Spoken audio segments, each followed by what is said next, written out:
بسم اللہ الرحمن الرحیم الحمد للہ الذی لا یبلغ مدحته القائلون ولا يحصي نعماءه العادون ولا يؤدي حقه المجتهدون الذي ليس لصفته حد محدود ولا نعت موجود ولا وقت معدود ولا أجل ممدود فطر الخلائق بقدرته ونشر الرياح برحمته الصلاة والسلام على الرسول المسدد المصطفى الأمجد المحمود الأحمد سيدنا ومولانا ومولى الكونين جد الحسن والحسين وعاني بالقاسم محمد اللهم صل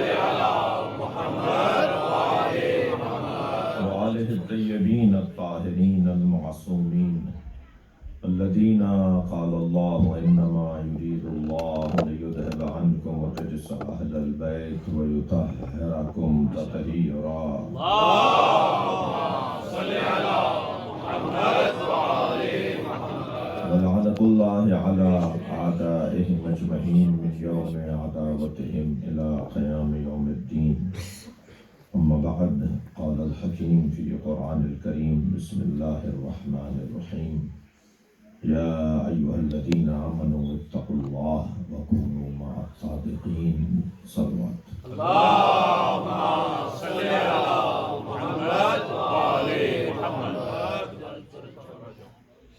سورہ مبارکہ توبہ آیت نمبر 119 اللہ اپنے اس کلام میں صاحبان ایمان کو دعوت تقویٰ دے رہا ہے۔ ہر مومن متقی نہیں ہے۔ کل کی گفتگو سے آج کی گفتگو کو جوڑوں گا۔ ہر انسان مسلمان نہیں ہے اور ہر مسلمان مومن نہیں ہے اور ہر مومن متقی نہیں ہے اور ہر متقی علی کے ساتھ چل نہیں سکتا۔ بہت مشکل ہے۔ سورہ مبارکہ آل عمران کے اندر اللہ نے ساتھ چلنے والوں کے لیے کچھ شرائط رکھی ہیں۔ ساتھ چلنے والے ہر ایک کے ساتھ نہیں چل سکتا، ہر جگہ ہر سواری نہیں چلتی، ہر جگہ فرشتہ نہیں اترتا۔ کیا بات ہے! فرشتہ جس گھر میں اترتا ہے وہ پکی اینٹوں کا بنا ہوا نہیں ہے، کردار کا بنا ہوا ہے۔ صلوات پڑھ رہا محمد وآلہ۔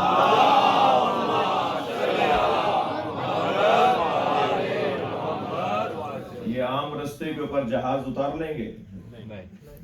عام رستے پہ جہاز نہیں اترے گا، روڈ ہی بٹھا دے گا، وہ رستہ ہی بٹھا دے گا۔ ہر سواری ہر جگہ نہیں اترتی۔ یہ وہی ہے جو ہر ایک کو منہ نہیں لگاتی۔ یہ وحی الہی وہی ہے جو ہر ایک کو منہ نہیں لگاتی۔ فرشتہ ہر گھر میں نہیں اترتا، محبت الوحی ہر گھر نہیں ہے۔ جہاں فرشتہ بھی اترے اور جہاں ستارہ بھی اترے وہ وہی جگہ ہے جہاں فرشتوں کو رزق بھی ملتا ہو اور ستاروں کو چاند بنایا جائے۔ ان کے ساتھ چلنے کے لیے شرائط چاہیے۔ میں آیت کا ترجمہ کروں گا اور پھر اس کے بعد تفسیر پہ غور کریں گے۔ یا ایھا الذین آمنوا، اے صاحبان ایمان، اتقوا اللہ، تقوی پروردگار اختیار کرو، مومنوں متقی ہو جاؤ۔ ایمان المومنوں کا جبل راسخ، مومن جمے ہوئے اور گڑے ہوئے پہاڑ کی طرح ہوتا ہے، مومن سوکھے پتوں کی طرح نہیں ہوتا۔ یہاں سے ہوا نے رخ بدلا تو وہاں جا پڑے اور وہاں سے ہوا نے رخ بدلا تو یہاں پڑے۔ جو روزانہ رنگ بدلے، جو روزانہ ڈھنگ بدلے، جو روزانہ گھر بدلے، جو روزانہ نظریہ بدلے، وہ اور ہے۔ میں اور آپ جس دروازے پر بیٹھے ہیں اس گھر کا پیغام یہ ہے کہ زمانے کو مڑ کر نہیں دیکھا کرو، موڑ کر دیکھا کرو۔